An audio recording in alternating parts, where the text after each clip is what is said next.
শীতকালীন সবজির সরবরাহ বাড়লেও সপ্তাহের ব্যবধানে দাম বেড়েছে বেশিরভাগ সবজির। কেজিতে 15 থেকে 20 টাকা বেশিতে অধিকাংশ সবজি বিক্রি হচ্ছে। বাড়তি মাছের দামও, তবে কিছুটা কমেছে পেঁয়াজের দাম। মুরগি আর ডিমের দাম অপরিবর্তিত। শীতের সবজি শিম, ফুলকপি আর লাউয়ের সমারোহ বাজার জুড়েই। তবে বিক্রেতারা বলছেন সরবরাহের তুলনায় দাম বেশি। বেশিরভাগ সবজি কেজিতে 15 থেকে 20 টাকা বাড়ার কথা বলছেন বিক্রেতারা। তবে সামনে দাম কমার আভাস দিচ্ছেন তারা। সিম হচ্ছে যে আপনার 100-110, তখন এই গত সপ্তাহ দীর্ঘ 15 দিন আগে 80 টাকা ছিল। আমরা কারণ বাজার থেকে কিন্তু বেগুন কিনি 40 টাকা 50 টাকা কেজি ধরে। এখানে সেই সেম গোল বেগুন যেটা 120 টাকা যাচ্ছে, সবুজটা 100 টাকা যাচ্ছে। এখনো তো আসলে ওইভাবে কমে নাই, একটু বেশিই মনে হচ্ছে। মাছের বাজারে চাষের মাছের দাম কিছুটা কমলেও বেড়েছে খাল বিলের মাছের দাম।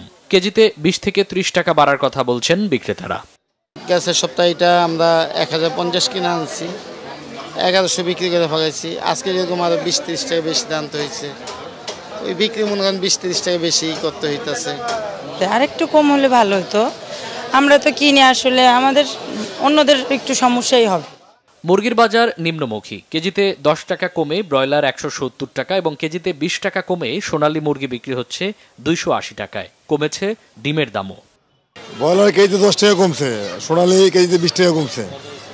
সোনালী এখন 280 আর ব্রয়লার 170 টাকা।